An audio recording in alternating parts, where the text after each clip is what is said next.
Хафиза қыздың бейіті туралы азапты оқиға. Ислам тарихында шын болған хикая. Бүгін мен сіздерге Құран хафиза атанған Хайза атты қыздың қайтыс болып, денесін жерлеу үшін алып келгенде, адамдар қабірдің шаяндар мен жыландарға толып кеткенін көріп, қорқып кеткен. Ары қарай не болды? Бұл болған оқиға екен. Соңына дейін тыңдап, лайк басып, каналға жазылып, қоңырау белгісін басып қоюларыңызды өтінемін. Әл-Қисса, оқиға былай болған.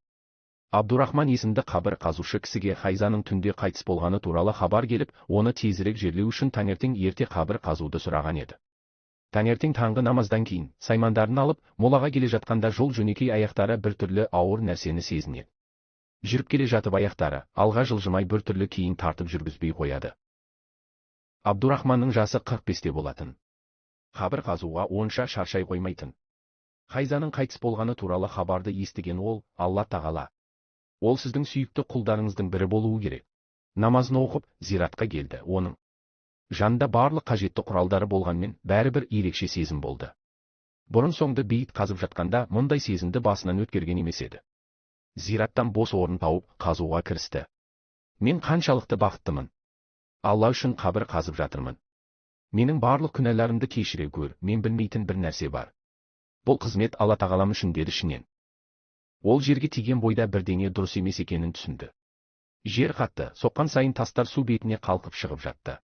Бәлкім бұл жер жартасты шығар деп ойлап, басқа жаққа көшті. Бірақ содан кейін де оны мазалаған бір нәрсе болды. Денесі қатты терлей бастады. Ол Алланы ойлады. Маған не болып жатыр деді өзіне. Мен көптеген қабірлерді қаздым, бірақ ешқашан бұлай болмаған еді. Абдурахманның тыныс алуы жиілеп кетті, ентіккендей болды, сәл демалуға отырды. Зиратқа жерлеуге келген үлкендерден гөрі балалар көп келді. Көздері жастан ісіп кеткен. Шахаданы оқып, олар Алла тағала сені жақсы қарсы алсын. Сұрақ жауабың оңай болсын деп тілеп жатты. Құран болғандықтан жастығына қарамастан, олар онымен терең байланысты сезінді. Отбасында екендіктерін көрсетіп, құрмет көрсетуге келіпті. Олардан сұрағанда, Хайза балаларды оқытқаны анықталды. Олар сауап үмітімен Құран оқыды. Бір жағынан олар жаназаға қатысты, ал екінші жағынан адамдар мен мәйітті жерлеуге әкелді. Абдурахман жаназада адамның көптігіне таң қалды. Үнсіз отырды. Ол ешқашан бұрын жаназада мұншама баланың көптігін көрмеген.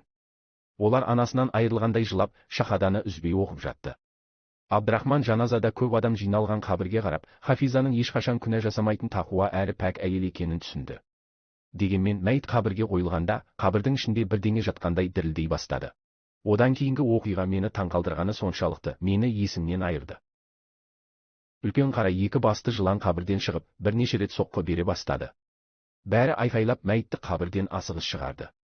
Жылан қабірді айналып жүре берді. Жыланды көргенде сансыз шаяндар бақырып айқайлады. Қараңдаршы, көрден жылан шығып жатыр. Барлық адамдар қорқып кетті. Ол Хафиза еді, бұл қалай болды деп, мәйітті улап-шулап қайтадан шығарып алды. Тіпті кейбіреулер сескеніп бейіттен кейін шегінді. Қаншама балаға Құран оқытты. Ол қандай күнә жасаған еді, осындай қабірінен үлкен қара жылан жорғалап шығатындай. Ешкім оған жақындауға батылы жетпеді.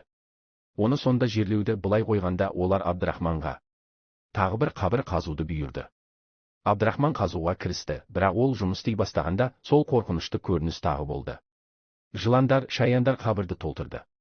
Хайзаның оқытқан балаларынан үлкенірек екеуі имамға кеңес алу үшін мешітке жүгірді. Абдурахман бұл кезде демалатын болды, бірақ оның әдеттегі демалу уақыты болмаса да, жағдайға байланысты аздап демалуға бел буды.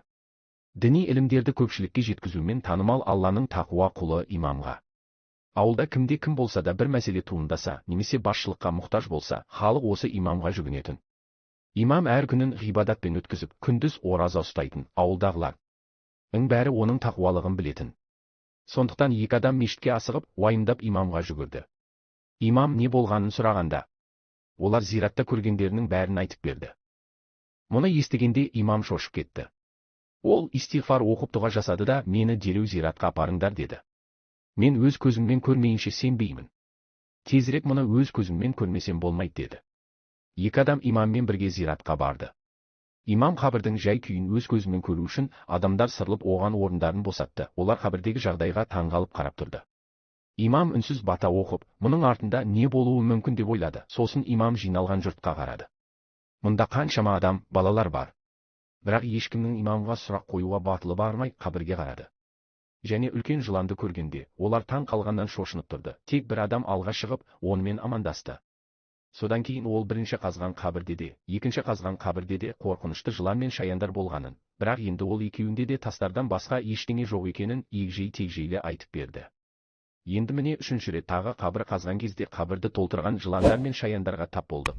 Жас түршігерлік жыландар қайнап, бейіт айналасындағы жер дірілдеп, сансыз шаян жерден шығуға ұмтылғандай болды. Бұны көргенде имамның көзінен жас шығып кетті. Ол дұға оқи бастады. Марқұмның туыстар бұл жағдайға таң қалып жылап, сықтап сезімдерін айта бастады. Имам мәйітті мешітке апарайық деп ұсыныс жасады. Көпшілік оған келісті, өйткені жиналғандардың барлығының көкейінде бір сұрағы бар еді. Тақуа деп есептелген Хайза өлгеннен кейін Аллах оны осылай азаптайтындай қандай ауыр күнәсі болды екен деген сұрақ тұрды. Мәйітті мешітке апарғанда көп адам жиналды. Бәрінің ойлары сұрақ пен күмәнға толы болды. Адамдар күңкілдей бастады. Олар: бәріміз оны дұрыс адам деп білдік. Хайза Құранды жақсы білді. Мүмкін ол балдарға Құран үйінде үйрететін. Сол себепті Алла оны жазалады ма деді. Басқалары тек 8 бен 11 жас аралығындағы ұлдар оқытты деп қосты. Бұл күнә емес. Сонымен әркім әртүрлі болжамдар мен айыптаулар айтып жатты. Мәйіт ғалым Факим әйелге тапсырылды. Ол тексеріп қарау үшін арнайы нұсқау алды. Өйткені мәйітті мұқият тексеріп, Хафисаның оны түсіндіре алатын қандай да бір күнә жасағанын анықтауы керек болды. Сұрақтар көп болды. Адамдар мәйіт әлі де қабірге жерлене ме деп ойлай бастады. Ол мұндай жазаны алу үшін ауыр күнә жасаған болуы керек. Тіпті жер оны қабылдаудан бас тартты. Сонда имам көпшілікке өтініш айтты. Өтінемін, кімнің күнәһар, кімнің шыншыл екенін бір Алла ғана біледі. Барлығы үнсіз қалды. Қалимуллаға деген құрметтен көкейде сұрақ тұрып қалды. Неліктен Хайзаның моласы жыландар мен шаяндарға толған? Бір кісіге Хайзада оқитын барлық балаларды жинауды бұйырды. Имам оларға бірнеше сұрақ қойғысы келді. Балалар мешітте болды. Олар алға шыққанда олардан тікелей сұрады. Ұстаздарың сендерге қатыгездік жасады ма? Ол сендерді ұрды ма? Басында балалар үнсіз қалды, бірақ кейін бір ауыздан жоқ деп жауап берді. Ол бізге ешқашан қатыгездік көрсетпеді. Ол өте жақсы ұстаз болды. Біз одан бәрін үйрендік. Бірінші сабағында ол ешқайсымызға қолын көтермеді. Балалардың бәрін бірдей көрді. Ол бәрімізге мейірімді болды деп растады. Содан кейін имам атанасын шақыруды өтінді. Екі ер адам шығып, оның атанасы әлдеқашан қайтыс болғанын айтты. Оның отбасы қалмаған. Имам терең ойға батып кетті. Өмірінде мінезінде мін болмаған тақуа қыз. Бәрі ол туралы жақсы сөйледі. Бірақ қазір ол қайтыс болғаннан кейін адамдар ол туралы жамандап жатыр. Терең алаңдаушылық. Мешіттегі бөлмесіне кірді. Дәрет алып, 2 нәпіл намаз оқыды. Намаздан кейін қолдарын көтеріп Аллаға жалбарынды. Ол өте қайғырып, жалынышты сұрады. Алла, мен әрқашан сіздің басшылығыңызбен шешім қабылдадым. Бүгін мен сізден көмек сұраймын. Бұл қыз қандай күнә жасауы мүмкін? Оны тіпті жерде қабылдамайды. Ол қыздың қандай күнә жасағанын түсіне алмадым. Жалғыз тұрып, балаларға Құран оқытты. Мен мәселенің шешімін таба алмай қатты уайымдадым. Балалар алға шығып, ұстаздарының 5 уақыт намазын уақытында орындайтынын айтты. Ол намазды ешқашан қалдырмайды. Ол әділ адам еді. Онда неге оның қабірінде шаян жыландар бар? Бұл сұрақтың жауабы табылмады. Кез келген мәселені шешуде имам ешқашан бұлай бас қатырмаған еді. Олар қыздың өз үйінде жалғыз тұратынын, оның барлық қуанышы мен қайғысын бірге бөлісетін жақын досы бар екенін айтты. Имам сол досын оны осында әкелуін өтінді. Бірақ адамдар ол досының бірнеше ай бұрын кетіп қалғанын айтты, дегенмен қызды тауып әкелеміз деді. Факим әйел мешітке келді. Имам оны көргенде қатты уайымдады. Ол мәйітті тексергеннен кейін не тапқаныңызды айтыңызшы деп сұрады. Факим әйел: Хайза шынында да өте тақуа қыз екен. Оның денесін мұқият тексеріп шыққаннан кейін мен ешқандай істің ізін таппадым. Имам түсіне алмады. Егер қыз шынымен тақуа болса, неге ол қатты жазаланды? Адамдар оның жалғыз тұратынын, бірақ оның түнде күнәһар істермен айналысатынын айтып, күндіз тақуа әйел болуы мүмкін екенін, бірақ түнде заңсыз істермен айналысатынын айтып, оның мінезіне күмән келтіре бастады. 2 күн өтті, бірақ досын әкелетін адамдар әлі оралған жоқ.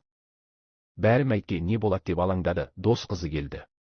Оның бейітінде осындай сұмдық оқиға болғанын естігенде досы қатты таң қалды. Оның жаны таза болса да, адамдар оның мінезіне күмән келтіруде. Имам дос қызынан сұрады: сені неге мұнда шақырғанымызды білесің бе деді. Бұл хабар бүкіл ауылға тарады. Қазір бәрі оның мінезін айтып, күнәлі істерге араласқан болуы керек деп жатыр. Оның қабірінде шаян жыланның көрінгені сондықтан дейді. Қабір қазушы жыланнан құтылуға тырысты, бірақ ол соғуға дайын болғандай денеге қорқыта ғай береді. Оның қандай күнә жасағанын, оған осындай ауыр азап әкелгенін айтқанда қыздың көзі жасқа толып, менің досым күнәкар емес, ол ешқашан зина жасамаған деп жауап берді. Ол тақуа, иманды әйел еді, үлкен күнә жасады, сондықтан мен одан алыстап, ақыры ауылдан кеттім. Мен онымен барлық байланысымды үздім, өйткені мен осы ауылда қалсам, онымен қарым-қатынасты сақтау керек болатынын білдім, бірақ мен мұны енді қаламадым. Ата-анам мен үшін өмірімнен де маңызды, деді дос қызы. Имам мұқият тыңдап, енді оның қандай күнә жасағанын, не үшін осындай ауыр жазаға ұшырағанын сұрады. Мен осы ауылда тұратынымды айта бастадым. Бала кезімізде оның көршісі болдым, бірге Құран жаттадық. Әкесі ол өте кішкентай кезінде қайтыс болды. Соның салдарынан жағдайы онша жақсы болмағандықтан, ол барлық үй шаруасын өз мойнына алуға мәжбүр болды. Ол балаларға Құран үйрете бастады, орнына шағын сыйлықтар алды. Оның сабақтарына көптеген балалар келді. Бұл оған және анасына жақсы өмір сүруге мүмкіндік берді. Алайда уақыт өте келе анасының денсаулығы нашарлап, ақыры оның психикалық бұзылуына келді. Ол өзін баладай ұстады, ауруы асқынып кетті. Ештеңені есіне түсірмейінше, ол қызына ауыр жүк болды. Ол алғашында құрбым үшін жылап, дұға етті. Анасының жағдайы нашарлағандықтан, ол емделуді сұрап, көптеген адамдарға жүгінді. Менің досым барған сайын ренжіді, тіпті анасы оны көмекке шақырса да, ол оны жиі елемейтін. Бос еместігіне сылтау айту. Кейде ол оны төсекке жатқызады, өйткені ол тұруға тым әлсіз, және досым оның артынан жинауға мәжбүр болды. Бірақ ол мұны құлықсыз жасады, көбінесе киім ауыстыруды ұмытып кетті. Анасына тамақты қалаған кезде беріп, бермесе, бейшара әйел ашпен шөлдеп қала берді. Мен анасының су сұрағанын көрдім. Бірақ құрбым оған мән бермеді, соңында анасына өте қажет суды бердім. Ішіп алған ол маған жабысып, қатты жылап, қызына шағымданды.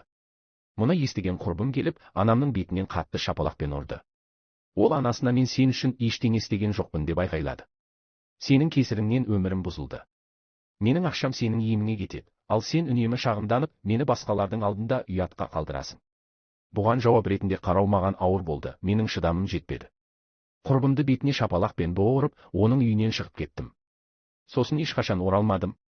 Кеткеннен кейін бірнеше күннен кейін осы ауылдан көшіп кеттім.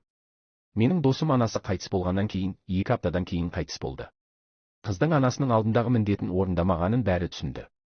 Ол анасына емес сырттай басқа міндеттерді орындағанына қарамастан, оған нашар қарады. Алла тағала Құранда ата-анаға тіл тигізбеуді, құрметтеуді бұйырған. Бұл қыз бұл өсиетті мүлде елемей, анасына жамандық жасады. Мұны естіген жұрттың бәрі жылап көздеріне жас толды. Олар аналарынан құрметсіз қылықтары үшін кешірім сұрап, Аллаға тәубе ете бастады. Барлығы марқұм қызға дұға оқи бастады. Өйткені олар анаға бағынбаудың салдары қандай болатынына өз тәжірибелерімен көз жеткізді. Олар қызды жерлеуге оралғанда, жылан мен шаяның әлі де қабірде жатқанын, денеге шабуыл жасауды күтіп тұрғанын анықтады. Имам енді қолымыздан ештеңе келмейді, енді оны жерлеуіміз керек, бәрі оған және Аллаға байланысты деді. Шаяндар оның денесімен бірге жерленді. Алла тағалам бізді ата-анамызға мойынсұнғыш перзент болуымызды нәсіп етсін, ата-анамызға қызмет етуімізді, саналы және санасыз жасаған күнәларымызды кешірсін деп сұрайық. Аумин. Достар, бүгінгі видео сізге қалай ұнады? Бізге комментарий жазып пікірлеріңізді білдіріңіздер. Видеоны достарыңызбен бөлісуді ұмытпаңыз.